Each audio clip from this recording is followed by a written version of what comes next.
Hey guys, I hope all is well. Welcome back to The Truth Is, where I drop new videos exposing the truth weekly. In today's episode, I'm joined by my wife Dee. Hi everybody, I hope you guys are having a great day. In today's episode, we will be talking about what the Jane Doe just revealed on the stand about other celebrities participating in the Freakoff. Let's get right into it. Now, it's almost been a month since the Diddy trial started, and things keep heating up more and more as time goes on. In previous videos, I spoke about how Cassie described the Freakoffs and the things that went on with her there, and she explained how Diddy would do all these ritualistic things to her that I tied back to his connection to the occult and Thelema. Since before the Diddy trial started, since I started this channel, since I been investigating and looking into these celebrities, I realized, and I noticed a long time ago, that these celebrities, they're all into this religious group, Thelema. And we're seeing that especially from rappers like Diddy, Jay-Z, Kanye West, and many other celebrities that are massive celebrities in the industry. Since back then, since before the trial started, when the information was revealed, I actually said this long ago, before any of the Diddy stuff came out, I said that many of these celebrities were participating in these ritualistic orgies for sex magic purposes. And I said this long ago. I said this before the trial started. I said this before all this information was out there, because I was actually investigating into these people, and they were putting out the signs and they were putting out the symbols, letting us know that this is what they were truly into. When Diddy first got arrested, the feds were talking about how they confiscated Freakoff tapes where multiple celebrities were seen in the Freakoff tapes. This was big news when it came out. Everybody was talking about this because they were talking about this as evidence, and many people believed that we were finally going to get a look into what these people were up to. At least we were going to find out the names of those who are running around doing the same exact behavior as Diddy, doing these rituals. And it took a while for Diddy to get arrested after he was raided and all this information started coming out and all the lawsuits. You know, many people thought he was never going to get arrested, but I felt that he was, because like I've said multiple times, I don't think that Diddy is going down because of his crimes. I think that Diddy is going down because he sued Diageo, like I've said multiple times. What people don't understand is that Diddy tried to flex on Diageo.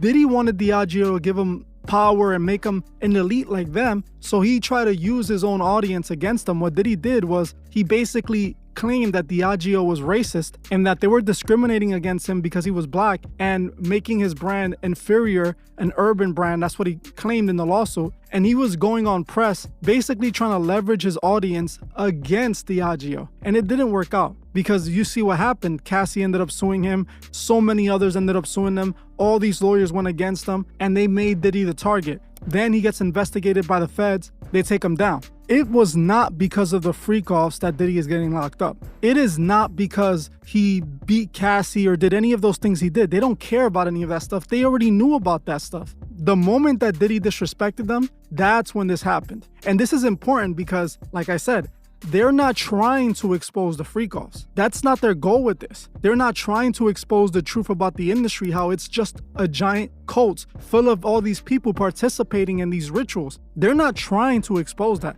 because they themselves participate in these rituals. The people at Diageo are the people in the Eyes Wide Shut movie. You know, those are the real elite. These celebrities are participating in the same ritual magic as them, but they're on a lower degree. They're on a lower level. They're not like them. Those are the people that own those celebrities, but they also participate in these Freakoff rituals. Their whole thing isn't to expose the Freakoff rituals. It isn't to expose Hollywood for what it really is. No, that's not their point. They don't care about none of that. Their point is just to destroy Diddy. And we're seeing that clearly in this trial, because they're not naming anybody but Diddy. Even when they have to name people, what they do, they purposely leave their names out. And we're going to get more into that later, because right now, Diddy sees this and knows this, and Diddy wants to bring people down with him. So they're arguing in court so that they'll be able to name the other Freakoff participants and expose them too, so that everybody can know it's not just Diddy. Because that's what Diddy wants at this point. Diddy wants the world to know, hey, I wasn't the only one. This is how the system works. That's why his lawyer is trying to fight to get them to be able to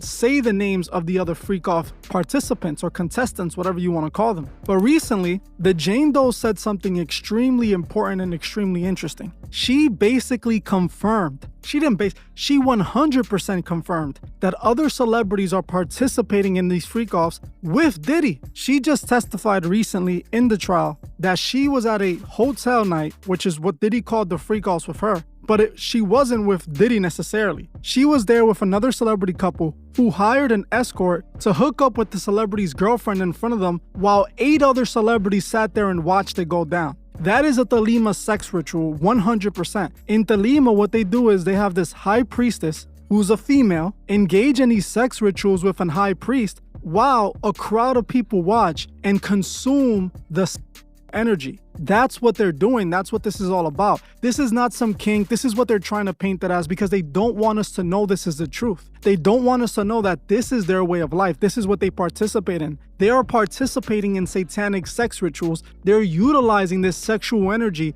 to enlighten themselves, to be able to be more creative. This is what they're doing. This is what they believe in. I made a video recently on Jim Carrey where he openly confesses to how he uses sex magic and how it's being used and how to use it and what it does and how it transcends them and makes them enlightened.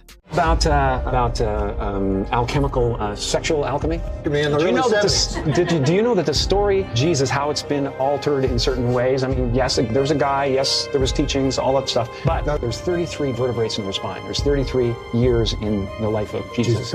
Okay. There is a substance or liquid or a substance that comes from your medulla, which is basically completely looks like the Ark of the Covenant. Has angel's wings around it, the whole thing. The medulla is shaped. Now, is this what my... So this substance comes from your medulla, makes the trip down your spine to your sacrum, which is Christ coming down into human form. And if you don't squander that essence, that sexual essence, it ascends again and goes back up to heaven, which is your thing. It's also the story of Santa Claus. What comes down the chimney is because this juice or this whatever substance actually passes what's called the claustrum, is where they got Santa Claus. So it goes down the chimney and back up. So you believe without a doubt, if Jesus had existed and that he was a sexual being? No, I didn't say that. Oh. I think he probably saved it, so that he could be clear, so that he could be sharp, I forgot what we were talking about. We're talking about sexual alchemy. Yeah, sexual alchemy. You know what Gnosticism is really about? Gnosticism is really about? I was telling you about running around the 800 meters. Okay. And if this has anything to do, Gnosticism, I have trouble relating this sexual alchemy. He said this out of his own mouth. This is directly connected to these freak-offs. This is what they're doing. They believe that by watching these two people engage in this sexual ritual, they're absorbing that energy that's released from these people. They're absorbing that energy that they use to put themselves in an ecstasy and transcend and speak to these higher beings. It sounds crazy. I literally researched this information. I looked into it. This is what they're into. This is what they believe. This is what they think that they're using to become better than us. This is what they believe that they're using to become enlightened, to be able to have the world. It's a practice that goes back all the way to ancient Egypt. And it's a practice that was popularized by Aleister Crowley. That's why Aleister Crowley is considered the father of pop culture. Because everything that he taught, everything that he said back in the 1920s, 1930s, 1910s, is coming to fruition. The reason I wanted to make this video is because I'm actually extremely upset on how our society works. No one is asking the right questions. Everyone is okay with just hearing the salacious details, but no one wants to get to the bottom of it. Recently, Jane Doe just testified in the trial that she was in a freak-off with 8 other celebrities and that they were all sitting there watching this male escort, do this ritual with this woman. She said that she ended up flashing everybody in the room just for the moment. And, she didn't go into detail. And most importantly, she didn't name any names. She said that she was in there with a high-profile icon rapper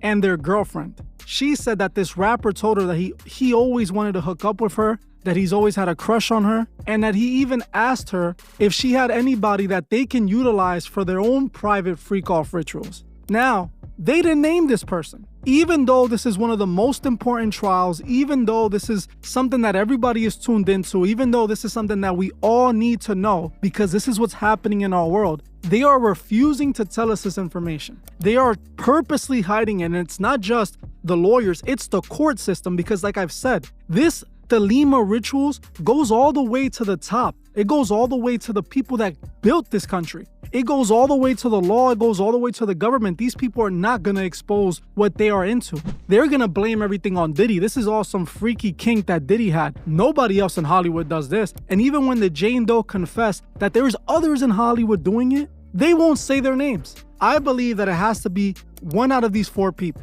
I believe it could be Jay-Z that was there.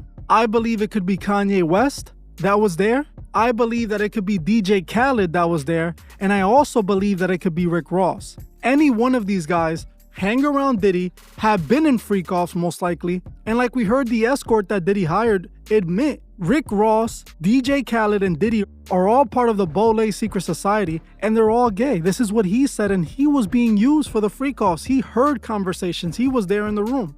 My money is on Kanye. Specifically, I'm leaning more towards Kanye because, like I've said before, Kanye was accused by a female artist of trying to R-word her with Diddy at a studio session they invited her to. I realized that I'm in the studio. The music's low, the lights are dim, but you can still see everything. And I realized that I'm in the studio with Diddy and Kanye, and they're both off it. Kanye and Diddy have realized that I'm the only girl in the room. and they start coming towards me, and they're like, don't you want to take your clothes off? Like, it's so hot in here. And I'm like, no, fine. I'm fine like this. And they're like, it's just us. Like, we're all just friends. Like, let us just, see, how you look. And I'm like, okay, I'm fine. And, they're coming towards me. And I'm like, okay, I don't know where my manager is. I don't know where anyone is. And they're coming towards me more, and they're trying. It's clear to me what's going on. They're protecting these celebrities, and they're not going to name their names. Yeah, I 100% agree with you. And the more and more that this case goes on, the more disgusted I feel, because it's a clear example of how our justice system is failing us and how much power these elite people have. Because if this was any other regular court case, the moment that Jane Doe would have said that anybody else was there, they would have asked her if she could identify the people that were in the room with her in front of everybody. So it would have been known, it would have been public, we would have already known. But just like this Epstein case, they don't want to let us know who's in this because we've already seen the rumors surrounding people like presidential candidates, royalty people, big CEO and businessmen. So they definitely don't want to let us know these people's names. And then I'm pretty sure if they were to let us know the names of these people in the Diddy case, the majority of Hollywood's gonna go down. It's literally gonna fall because we already know. We know that this is the stuff that they're doing. We know this is the things that they're participating in. You have to be blind at this moment not to realize that this is the stuff going on, since it's been going on since the ancient times. This is not nothing new. You can literally do research on Thelema, see how far back it goes, see how influential it was, see how many people followed Aleister Crowley. I mean, at this point, the proof is in the pudding. And the fact that they're not letting us know who these people are is disturbing because we still have people who are out here listening to these people, out here looking up to these people, or thinking that these people are high and mighty, pretending to worship God when they're doing disgusting acts like this. 100%. And it's not even only that. Think about this. Diddy's lawyer is the one right now that is fighting to name these other people. And this proves my point right here. Before I go any further on that, Diddy is being sacrificed. Diddy, yes, he did all these horrible things. He was a gatekeeper in Hollywood. He did everything, but he's only being sacrificed not because of his crimes, but because he stood up against the elite, because he tried to make himself one of them, and they will never allow that. Diddy, believe it or not, as rich and powerful as he is, he was still a slave to Diageo. He still needed their approval. He still needed their money. He still needed to follow what they said. And the moment Diddy said, oh, I'm gonna stand up to you guys, I'm gonna show you I got more power, I got the public on our hands. What they do? They used all that information that they had gathered up on him, all that blackmail information that they like to gather on everyone, and they unleashed it on him. And now what's Diddy doing? Diddy is rotting away, waiting for the moment where he's sentenced to life in prison. Now, Diddy is the one that wants to name people. You know why? Because everybody else is quiet. Because he knows that everyone else was there because he was there with them.